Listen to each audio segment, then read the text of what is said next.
Final update. She said, I don't bring you around my friends because you don't fit my aesthetic. So I stopped trying. 2 weeks later, she showed up at my apartment crying after her friends sent her my photo on a date with someone they all follow online. Real connections happening. 2 days later, my phone started buzzing. First, Madison. Hey Tyler, hope you're well. I've been thinking about some custom pieces for my place. Same Madison who thought I was too blue collar for her gallery 3 weeks earlier. Suddenly, the contractor was worth talking to. I replied professionally but wasn't jumping at the chance. Thanks for thinking of me, Madison. I'm pretty booked but can add you to my list. Then Rachel started texting. Can we talk? I think there's been some confusion about things. Confusion, right? I confused her clear statement that I didn't fit her aesthetic. I didn't respond immediately. Wednesday, she called and left a voicemail. Tyler, I saw your post with that girl. Look, maybe I wasn't clear about the gallery thing. I was stressed about work and said some things wrong. Can we please talk? Still couldn't own what she'd actually said. Thursday evening, I'm at Sarah's helping move some furniture when my doorbell camera alerts me. Rachel's on my porch with takeout from my favorite Thai place. Ex-girlfriend? Sarah asks, looking at my phone. Yeah, trying a food approach now. Sarah laughs. Classic move. You answering? Nope. Rachel waited about 10 minutes, then left the food and drove away. I got it later, good pad thai shouldn't go to waste.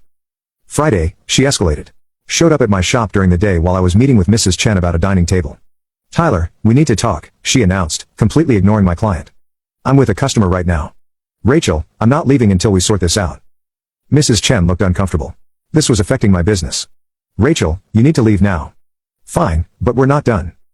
After she left, Mrs. Chen looked concerned, but we finished our consultation. Professional damage contained, but the message was clear, Rachel was escalating. Saturday night, Sarah and I went to a wine bar. Nice place, relaxed atmosphere. We're having a great time when Sarah shows me her phone. Look at this, she says, laughing. It's a screenshot from Emma, Sarah's friend who knows Madison's crowd. Madison had posted asking if anyone knew the girl Tyler's dating now. Literal social media investigation. Sarah's amused. Your ex's friend is researching me online. That's wild. Welcome to the aesthetic police. Everything has to be cataloged and approved. We took another photo that night, posted it with, good wine, great company. Simple but honest. Sunday, my phone was buzzing constantly. Rachel's number, then numbers I didn't recognize. I ignored them all. Final update, the breaking point. It's been 3 months since Rachel told me I didn't fit her aesthetic. Today, she finally got the conversation she'd been demanding, but not how she wanted it. Yesterday, Sarah forwarded me something from Emma. Turns out several people in Madison's circle know Sarah, successful interior designer, owns her business, well respected locally. Suddenly, I wasn't just the contractor anymore. I was the guy dating the talented designer, Sarah. My phone started ringing again. Rachel's number repeatedly. This morning, she was sitting in my driveway when I got back from breakfast with Sarah, just waiting there like some kind of stalker. I parked and headed for my door, ignoring her completely.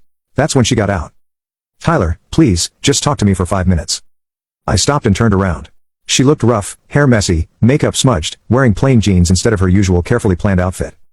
What do you want, Rachel? I want to explain about that night. About what I said. I was completely wrong. You were honest. Big difference. She stepped closer. No, I was being awful and shallow. I was worried about impressing Madison's friends and I said something terrible. You're successful. You're talented. You built your own business. I was stupid. Interesting timing on recognizing my success. What changed? I asked. I realized what I lost. Seeing you with that designer, seeing how happy you look. She appreciates what you do. I took that for granted. You realized I was with someone your friends actually respect, I corrected. If Sarah worked retail, would you be here? Direct hit. Rachel's face went red. That's not fair, isn't it? Madison was asking around about me the second she found out who Sarah was. Suddenly the contractor became interesting. Rachel was quiet. Then the waterworks started. I miss you, Tyler. I miss what we had. It was real. What we had was you using me to fund a lifestyle you were embarrassed to include me in. I paid for dinner so you could post about restaurants. I helped with your content while being too blue-collar to appear in it. That's not how it was. That's exactly how it was. You said I don't fit your aesthetic. You were right. I was wrong. No, Rachel, you were completely right. I don't fit your aesthetic. Your aesthetic is fake, shallow, and all about appearances. You're absolutely correct that I don't fit that.